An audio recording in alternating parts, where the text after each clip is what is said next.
न पूछो मेरी मंजिल कहाँ है, अभी तो सफर का इरादा किया है।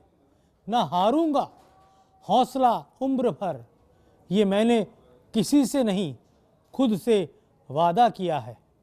मैं योगेश शर्मा अध्याय के नए एपिसोड में लेकर आया हूं ऐसी सियासी हस्ती की कहानी जिसने राजस्थान की राजनीति को पॉलिटिक्स का नया मॉडल दिया, गहलोत मॉडल। हम बात कर रहे हैं राजस्थान की राजनीति के चाणक्य, मारवाड़ के गांधी कहे जाने वाले अशोक गहलोत की। प्रदेश ही नहीं, देश की सियासत के चमकते सितारे अशोक गहलोत को राजनीति की चलती फिरती पाठशाला कहा जाता है। सालों की सियासी तपन से निकलकर गहलोत के राजनीतिक सोना बनने की कहानी संघर्षों से भरी है। आज वो राजस्थान के तीसरी बार मुख्यमंत्री हैं। सुनिए मारवाड़ के जोधपुर से निकले अशोक गहलोत की विराटी सियासी गाथा। जोधपुर के सुमेर स्कूल में घटा सालों पुराना घटनाक्रम। एक छात्र ने राजनीति की पाठशाला में पहला कदम आगे बढ़ाया। चुनाव था क्लास रिप्रेजेंटेटिव का, जिसे सीआर भी कहा जाता है। इस छात्र में पढ़ाई के साथ लीडरशिप का गुण था। दोस्तों ने कहा सीआर का चुनाव तुझे लड़ा देते हैं। फिर क्या, लड़ लिया सीआर का चुनाव। छात्र जीवन में यूं कहें बाल्यावस्था में पहला चुनाव, यहां से हुई चुनावी शुरुआत। उसके बाद झंझावातों में तपकर ये छात्र, जिसका नाम था अशोक गहलोत, एक राजनेता के तौर पर चर्चाओं में आ गया। अशोक गहलोत ने अपने जीवन काल में शुरुआती चुनावों में हार का स्वाद जरूर चखा, मगर हिम्मत नहीं हारी। स्कूल, कॉलेज और विधानसभा लोकसभा के पहले चुनाव में शिकस्त खाई है, लेकिन पीछे मुड़कर कभी नहीं देखा। जोधपुर में 3 मई 1951 को अशोक गहलोत का जन्म हुआ। पिता बाबू लक्ष्मण सिंह गहलोत भी सामाजिक क्षेत्र में अग्रणी थे, नगर पालिका की राजनीति भी करते थे। लिहाजा अशोक गहलोत में राजनीति के आनुवांशिक गुण भी आ गए। अधिकांश लोग सोचते होंगे कि माली वर्ग से आने वाला ये परिवार कैसे जादूगर परिवार कहलाया। जोधपुर को सियासत का केंद्र बनाने में गहलोत को बहुत परिश्रम करना पड़ा। सफर की शुरुआत हुई कांग्रेस के छात्र संगठन NSUI से। यहाँ से उन्होंने अर्जुन की तरह राजनीति की मछली पर निगाहें जमा दी। 1974 में NSUI के वो प्रदेश अध्यक्ष बनाए गए। यहाँ से दौर शुरू होता है परसराम मदेरणा की राजनीतिक पाठशाला में दाखिले का। कद्दावर किसान नेता, अनुशासन पसंद, सिद्धांत के पक्के और गांधी परिवार के बेहद नज़दीकी परसराम मदेरणा को कोई यूं ही पसंद आ जाए, ये संभव नहीं है।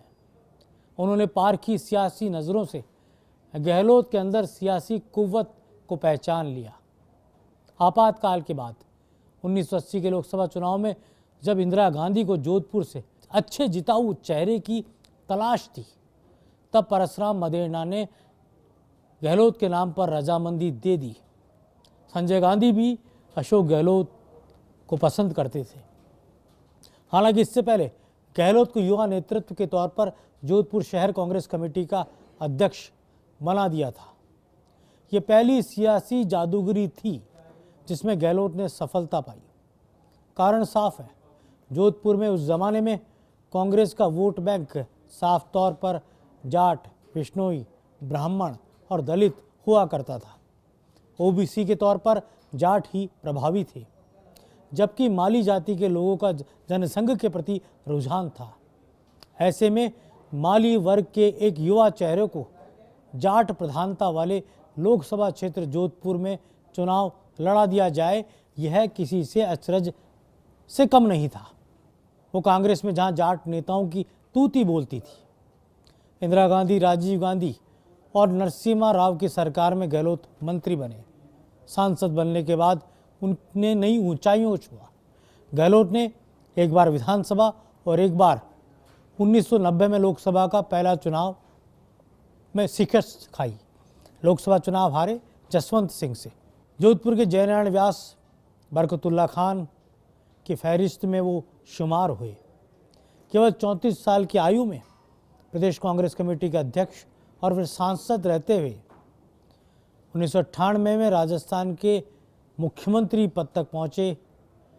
व्यास और बरकतुल्ला खान के बाद सूर्य नगरी की सियासत से निकलकर मुख्यमंत्री बनने का गौरव उन्हें मिला। सांसद, विधायक, केंद्रीय मंत्री, 3 बार मुख्यमंत्री, कांग्रेस के राष्ट्रीय संगठन महासचिव, कई राज्यों के प्रभारी, राजस्थान सरकार में गृह मंत्री, प्रदेश कांग्रेस के अध्यक्ष समेत कई पदों पर अशोक गहलोत रहे। उन्हें मारवाड़ का गांधी कहा गया। वैचारिक तौर पर वे गांधी जी के सिद्धांतों के फॉलोअर रहे। यही कारण है कि गांधी दर्शन के प्रति आस्था के कारण उन्हें मारवाड़ का गांधी कहा जाता रहा। सादगी, शुचिता और सरलता उनकी पहचान रही। अशोक गहलोत ने 1980 में लोकसभा चुनाव लड़ते वक्त जोधपुर की जनता से कहा था, यहाँ की यश कीर्ति बढ़ाने में कोई कसर नहीं छोड़ूंगा।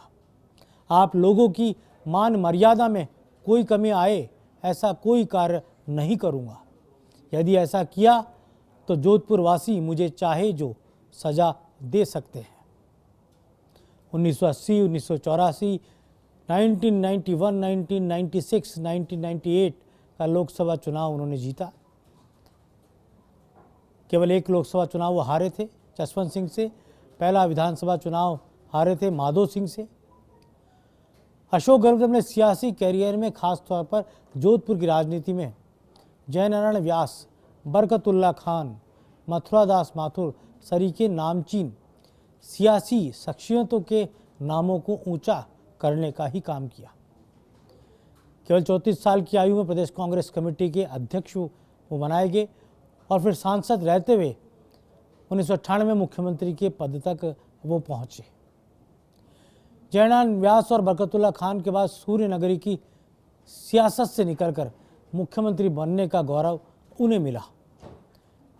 सीएम बनने के बाद उन्होंने मानसिंह देवड़ा की खाली की गई सीट सरदारपुरा से उपचुनाव लड़ा और पहली बार राजस्थान विधानसभा के वो विधायक बने। राजनीति एक तपस्या की तरह है, उसमें सेवा का भाव होना आवश्यक है। 28 साल का नौजवान अपने पहले ही चुनाव में ऐसी प्रतिबद्धता की बात करे, यह मिसाल है। फिर आगे चलकर जोधपुर को महानगर बनाने में उन्होंने अनेकों कार्य कर डाले। पेयजल के लिए Rajiv Gandhi lift canal, broad gauge, telephone का विस्तार। आज जोधपुर अकेला ऐसा शहर है जहां राजस्थान के तमाम प्रमुख संस्थान स्थापित हैं, चाहे एम्स हो, चाहे NIFD हो, चाहे IIT हो, चाहे NLU हो, जैसे राष्ट्रीय संस्थान यहाँ पर मौजूद हैं। ये जानकर राजधानी जयपुर के लोगों को भी ईर्ष्या हो सकती है, लेकिन जोधपुर में ऐसा है। 5 बार सांसद, 3 बार विधायक, 3 बार केंद्रीय मंत्री, 3 बार मुख्यमंत्री, कांग्रेस के राष्ट्रीय महासचिव और साथ ही कांग्रेस में कई पदों पर अशोक गहलोत ने काम किया। कई राज्यों में काम किया, चाहे उत्तर प्रदेश हो, गुजरात हो और कई राज्य हो। वैचारिक तौर पर वे गांधी जी के सिद्धांतों के फॉलोअर रहे। अपनी गांधीयन सोच को उन्होंने जमीन पर उतारा। ड्रीम प्रोजेक्ट जोधपुर के भारत विकास संस्थान के जरिए। बहरहाल अनेकों किस्से कहानियां गहलोत से जुड़े हुए हैं। माली वर्ग से आने वाले गहलोत का राज्य में 3 बार मुख्यमंत्री बनना आसान नहीं था। जब पहली बार सीएम बने तब मुकाबला था परसराम मदेरणा, शिवचरण माथुर, जगन्नाथ पहाड़िया, पंडित नवल किशोर शर्मा, शीशराम ओला, रामनिवास मिर्दा, नटवर सिंह जैसे दिग्गज नेताओं से। उनका बोलबाला था। गांधी परिवार ने भरोसा जताया अशोक गहलोत पर। जबकि गहलोत पहले से सांसद थे, उन्हें सीएम पद की शपथ दिलाई गई। फिर मानसिंह देवड़ा ने सरदारपुरा से गहलोत के लिए सीट खाली की और गहलोत उपचुनाव जीतकर पहली बार मुख्यमंत्री बने।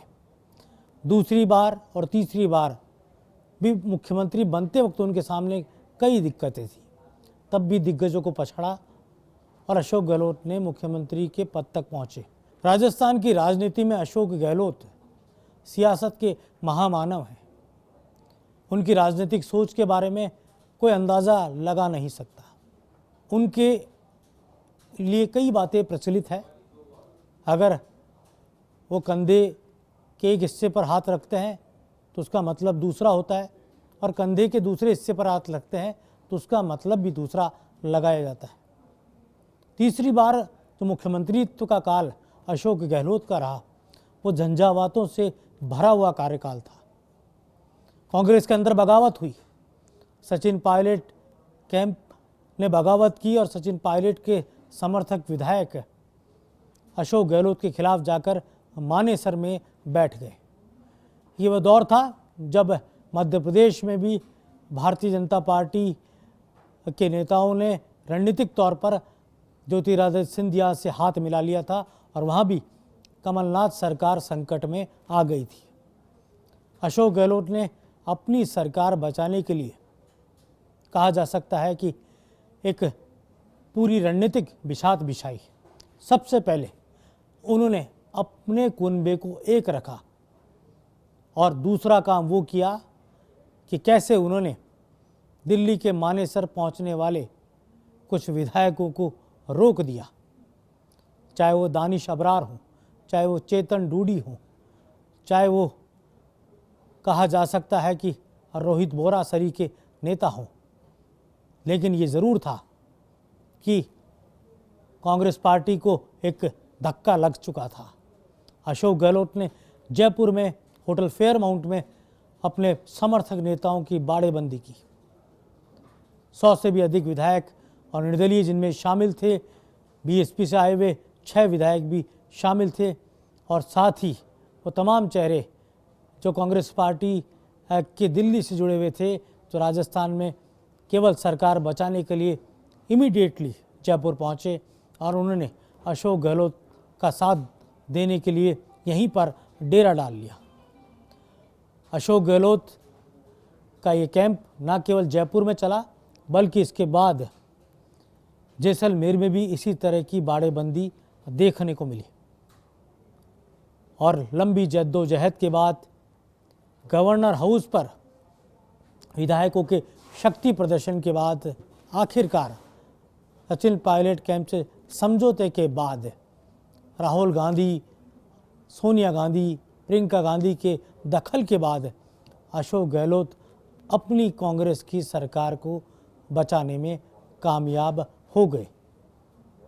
राजस्थान की मौजूदा राजनीति का ये सरकार का अंदरूनी जो घटनाक्रम था, सत्ताधारी दल कांग्रेस का जो अंदरूनी घटनाक्रम था, वो अपने आप में पूरे देश की राजनीति के लिए मिसाल बन गया, और लोगों ने मान लिया कि वाकई में अशोक गहलोत राजनीति के धुरंधर है।